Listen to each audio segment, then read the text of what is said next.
అందరికీ నా నమస్కారాలండి.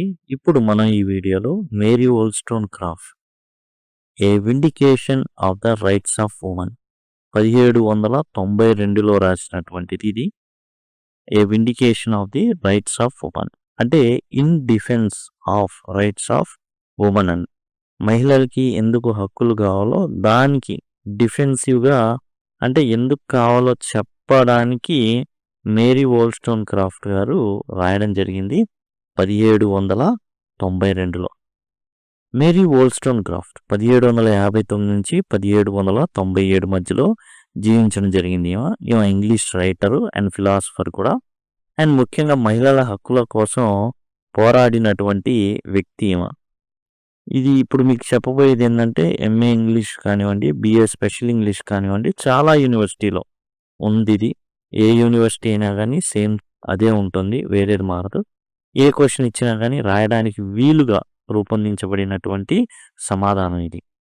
ఇక Mary Wollstonecraft considered one of the first feminist thinkers. ఇక ఫెమినిజం ఏదైతే మహిళల హక్కులు అవన్నీ అనుకుంటున్నారో అండ్ మొట్టమొదట ఈమె పేపర్ మీద పెట్టి రాసిన వాళ్ళు ప్రథమురాలు, వన్ ఆఫ్ ద అనమాట. Her book A vindication of rights of women 1792 argues that women are equal to men and deserve education and respect. అయితే ఈమె రాసిన దాంట్లో ఈమె రాసిన పుస్తకంలో ఏంటంటే మహిళలు కానివ్వండి, పురుషులు కానివ్వండి ఇద్దరు సమానమే. వాళ్ళిద్దరికీ కూడా ఏం కావాలి? గౌరవం ఇవ్వబడాలి, as well as equal respect and equal education కూడా ఇవ్వబడాలి. ఓ స్కూల్ గవర్నమెంటే నేషనల్ స్కూల్స్ ఓపెన్ చేయాలి, అందులో కో ఎడ్యుకేషన్ పెట్టాలి. మహిళలకి పురుషులతో సమానంగా అంటే పురుషులకి ఏదైతే ట్రైనింగ్ ఇవ్వబడుతుందో, పురుషులకి ఏదైతే ఎడ్యుకేషన్ ఇవ్వబడుతుందో అదే విధంగా మహిళలకు కూడా ఇవ్వబడాలి. ఆ రోజుల్లో మహిళలకి ఓన్గా అయితే ఎడ్యుకేషన్ ఇవ్వడానికైతే లేదండి. అంటే ఒక చోట కూర్చోబెట్టి ఆడపిల్లలందరినీ ఇప్పుడు జరుగుతున్నట్టుగా ఆ రోజుల్లో అయితే లేదు. వాళ్ళకి స్పెషల్గా ఏంటంటే హౌస్ హోల్డ్ వర్క్ మీద మాత్రమే వాళ్ళకి ఏదైనా ట్రైనింగ్ ఇవ్వబడుతుంది. అంతే తప్ప ఈ విధంగా మగవాళ్ళకి సంబంధించి ఏదైతే పురుషులకి ఏదైతే ఎకనామిక్స్ ఇవన్నీ ఉంటాయో వాటితో అయితే జరగదు. Wollstonecraft had remarkable but short life marked by unconventional relationships and writing various books. యాక్చువల్గా మరి వోల్స్టోన్క్రాఫ్ట్కి ఎలా అంటే తాను వచ్చేసి బైబుల్ అందుబాటులో ఉండడం, దాన్ని చదవడం, కొన్ని రకరకాల షేక్స్పియర్ కానివ్వండి ఇట్లాంటివి కొన్ని చదవడం, వాటి ద్వారా ఏంటంటే ఎడ్యుకేషన్ తానైతే నేర్చుకుంది కొద్దో గొప్ప. అయితే వోల్స్టోన్క్రాఫ్ట్ లైఫ్ కొంచెం కాంట్రవర్షియల్. కారణం ఏంటంటే అన్కన్వెన్షనల్ రిలేషన్షిప్స్ ఉంటాయి, దరిదాపుగా 3 మ్యారేజెస్ అట్లా ఉంటాయి. అండ్ చాలా పుస్తకాలు రాసింది ఏమో. And she married philosopher William Godwin and diet at age of 38. యాక్చువల్గా విలియం గాడ్విన్ని పెళ్లి చేసుకోవడం అయితే జరిగింది ఏమో. తర్వాత ఇంతకుముందు కూడా ఒకళ్ళతో ఎఫ్ఐఆర్ ఉంటుంది, ఇంకొక మ్యారేజ్ చేసుకుంటుంది, ఆ మ్యారేజ్లో ఒక అమ్మాయి పుడుతుంది. అండ్ విలియం గాడ్విన్కిను వోల్స్టోన్క్రాఫ్ట్ ఇద్దరు పెళ్లి చేసుకున్న తర్వాత 38 ఏళ్ళు మేరీ షెల్లీ పుడుతుంది. మేరీ షెల్లీ చాలా పాపులర్ అవుతుంది తర్వాత ఈ అమ్మాయి.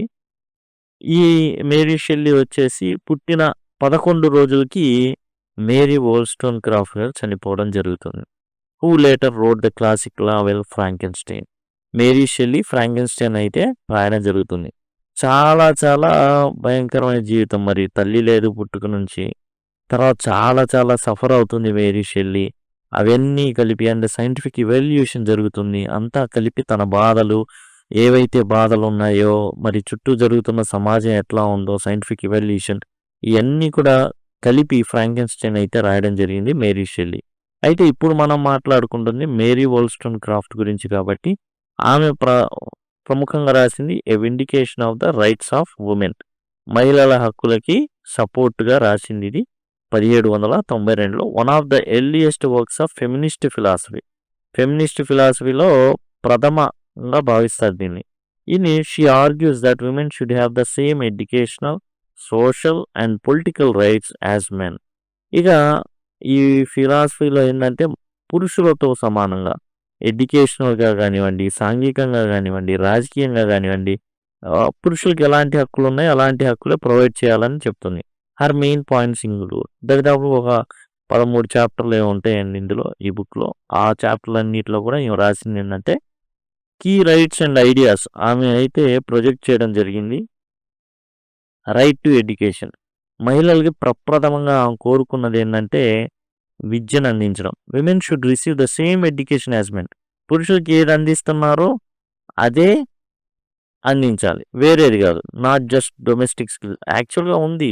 మహిళలకు కూడా ఉంది. అయితే డొమెస్టిక్ స్కిల్స్‌ని అందిస్తారనమాట. అంటే ఏంది? వంట ఎలా వండాలి? లేకపోతే ఎలా శుభ్రం చేయాలి? ఇలాంటివి. She believed education would make women independent and capable citizens. ఈమె ఆర్గ్యుమెంట్ ఏందంటే that is age of reason అండి. 18th సెంచరీ చివరిలో గదా! ఏజ్ ఆఫ్ రీజన్ అంటారు. అంటే లాజిక్‌లతో కొడుతుంటారనమాట. ఈమె ఏ లాజిక్‌తో కొట్టిందంటే విమెన్ మరి హ్మ్, పురుషుడికి ఒక సాటి అయిన సాయం. అంటే పురుషుడికి మ్యారేజ్ చేస్తారు కాబట్టి మరి విమెన్ కూడా అతని రేంజ్‌లో ఉంటే చాలా సహాయకరంగా ఉంటుంది మహిళ కూడా. కాబట్టి ఎడ్యుకేషన్ ప్రొవైడ్ చేయండి. అంతేకాదు ఒకవేళ ఆమెని ఈ ఎడ్యుకేషన్ ఇచ్చి మరి సమాజంలోకి దింపితే మరి ఇంట్లో పనులు అయన్నీ చేయరు అని కాదు గానీ చేస్తారు. అయి కూడా చేస్తారు. ఈమె ఆర్గ్యుమెంట్ అదే. మర్చిపోతారనుకుంటారు. అలా ఏం గాదు. కాకపోతే కంప్లీట్ డిఫరెంట్‌గుంది ఇప్పుడు పరిస్థితి. అయితే ఆమె చెప్పడం రీజన్ అనమాట. లాజిక్‌లో ఏమంటే ఆమె ఇయన్నీ ఎడ్యుకేషన్ ప్రొవైడ్ చేయడం ద్వారా ఆమె ఏదైతే ఇంట్లో ఉందో ఆ పనులు చేస్తుంది. ఇట్లా కూడా ఎడ్యుకేట్ అవుతుంది అనేది ఆమె రాసుకొచ్చారు దాంట్లో. Right to reason and individual thought. మహిళలకంటూ ఒక సొంత ఆలోచన ఉండాలి. Women are not naturally inferior to men. Women ఏమి పురుషుల కన్నా తక్కువేం గాదు. They only appear so because they are denied education and intellectual opportunities. మనకెందుకు అలా కనబడతారంటే వాళ్ళకి ఎడ్యుకేషన్ ప్రొవైడ్ చేయబడలేదు. వాళ్ళకి కూడా వీళ్ళలాగే ఎడ్యుకేషన్ ప్రొవైడ్ చేస్తే ఖచ్చితంగా వీళ్ళు కూడా తెలివిగానే ఉంటారు. Right to economic independence. దారుణం ఏంటంటే అండి, ఒక వ్యక్తికి సపోజ్ రూ. 1,00,00,000 100,00,00,000 ఉన్నాయనుకుందాం. పుట్టే వాళ్ళంతా అమ్మాయిలే అనుకోండి. అతనికి 7 కన్నా అనుకోని. 7 అమ్మాయిలైతే ఆస్తి అతనికి ఆస్తి అతని ఉండదు. అతను చనిపోయిన తర్వాత 7కి ఎవరికి ఉండదు. ఎవరికుంటుంది? వాళ్ళ బ్రదర్‌కో ఆ లైన్‌లోకెళ్ళిపోతుంది. ఆ బ్రదర్‌కుండే సన్‌కో వాళ్ళ బ్రదర్‌కి గనకుంటే ఎక్స్ అనే వ్యక్తికి గనక రూ. 1 ఉండి 7 అమ్మాయిలున్నా ఎళ్ళదు. ఆళ్ళ బ్రదర్‌కి గనక ఎళ్ళిపోతుంది. కాబట్టి ఇలాంటిది కొంచెం ఏందంటే women should have the ability to work and support themselves rather than being financially dependent on men. ఇంకోటి ఆమె కోరుకున్నది ఏందంటే ఫైనాన్షియల్ రైట్స్ ఇవ్వాలి. అట్లానే మహిళలు కూడా ఎకనామిక్ ఇండిపెండెన్స్ కోసం పోరాడాలి. మహిళలు పురుషుల మీద ఆధారపడడానికి అంత మంచిది కాదని చెప్పేసింది. Right to moral and political participation. Women should be allowed to participate in society as rational individuals, not just as wives and mothers. ఇప్పుడు పొలిటికల్‌గా కూడా అంటే రాజకీయాల్లో కూడా మహిళలకి స్వాతంత్రం అండ్ స్వేచ్ఛ అట్లానే అంటే వాళ్ళకి కూడా రాజకీయ స్వేచ్ఛ. ఇంతకుముందు ఎట్లా కనీసం ఓటు వేయడానికి కూడా మహిళలకి అవకాశం ఇవ్వలేదు. అలాంటి పరిస్థితి ఉందన్నమాట. Right to marry for love not convenience. ఈమె ఏం కోరుకుంటారంటే ఏదైనా గానీ ప్రేమానుసారంగా ఉండాలి గానీ కన్వీనియన్స్ ప్రకారం కాదు. ఇక్కడ కన్వీనియన్స్ అంటే అర్థం ఏందంటే ఆహ్, యాక్చువల్‌గా మ్యారేజెస్ ఎలా జరిగాయంటే సపోజ్ ఒక లైన్‌లో ఇప్పుడు మనం ఇందాక చెప్పుకున్నాం గదా! ఎవరైతే ఒక వ్యక్తి ఉంటాడో అందరు అమ్మాయిలున్న ఆస్తి అమ్మాయిలకి రాదు. కాబట్టి ఈ అమ్మాయి ఎవరికైతే ఆస్తి వెళ్తుందో సదరు వ్యక్తిని పెళ్లి చేసుకోవడం గానీ అట్లాంటిదుండేది కొంత. అతన్ని పెళ్లి చేసుకుంటే ఆస్తి మన దగ్గరే ఉంటుందన్నట్టుగా సంథింగ్ ఇట్లాంటివి ఉండేది. కాబట్టి యాక్చువల్‌గా ఈమేందంటే డబ్బుల కోసం పెళ్లి చేసుకోవద్దు.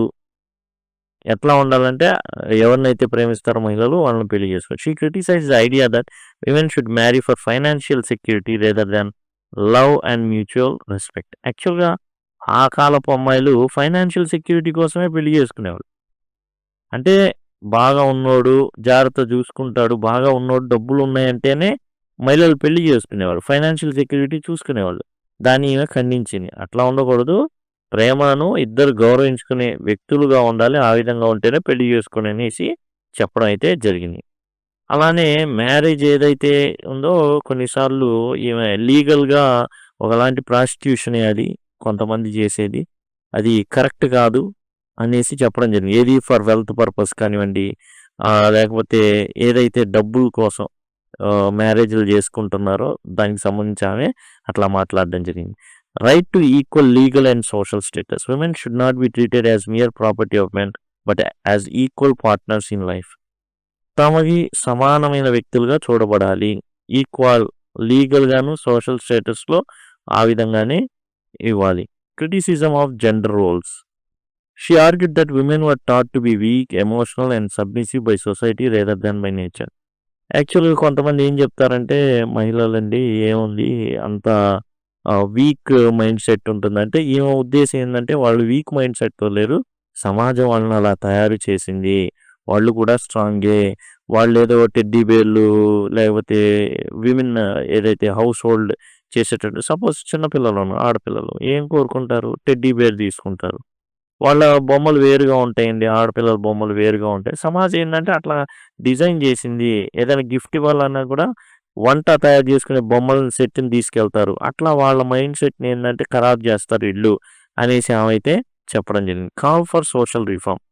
ఒక ఏందంటే సాంఘిక సంస్కరణ జరగాలి. She urged changes in laws. చట్టాల్లో మార్పులు రావాలి. కస్టమ్స్ వాటిలో మార్పులు రావాలి.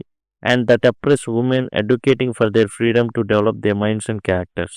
ఏంటంటే మహిళలు అనగదొక్కబడ్డారు. వాళ్ళకి ఏంటంటే స్వేచ్ఛా స్వాతంత్రాలు ఉండాలి. వాళ్ళ యొక్క మైండ్స్ డెవలప్ అవ్వాలి. వాళ్ళ క్యారెక్టర్ డెవలప్ అవ్వడానికి చట్టాలు కానివ్వండి, పద్ధతులు కానివ్వండి మార్చబడాలని టోటల్‌గా విండికేషన్ ఆఫ్ ఉమెన్ రైట్స్ అంటే in the support of women rights ఏదైతే ఉందో దానికోసం ఆమె ఇయన్నీ కూడా కలగలిపి మొత్తం రాయడం జరిగింది. దాదాపు 13 చాప్టర్స్ అనేవి ఉన్నాయి. వాటిలో ఇయన్నీ కూడా డిస్కస్ చేయడం జరిగింది. ఇదంతా ఏందంటే ఫ్రాన్స్ ఆ దేశాల్లో ఒక చట్టం వస్తుంది.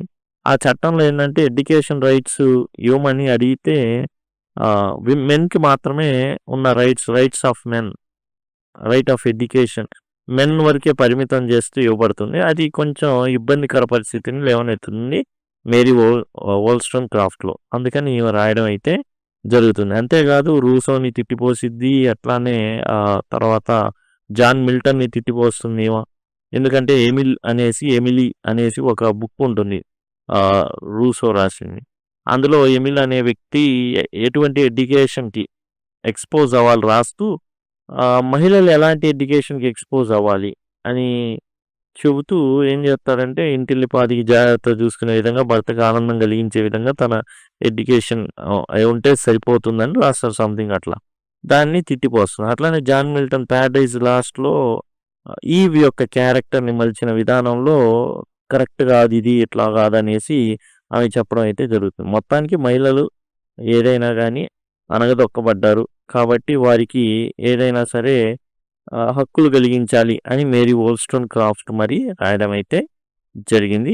ఈమె చాలా చిన్న వయసులోనే 38 ఏళ్లకే చనిపోవడం జరిగింది.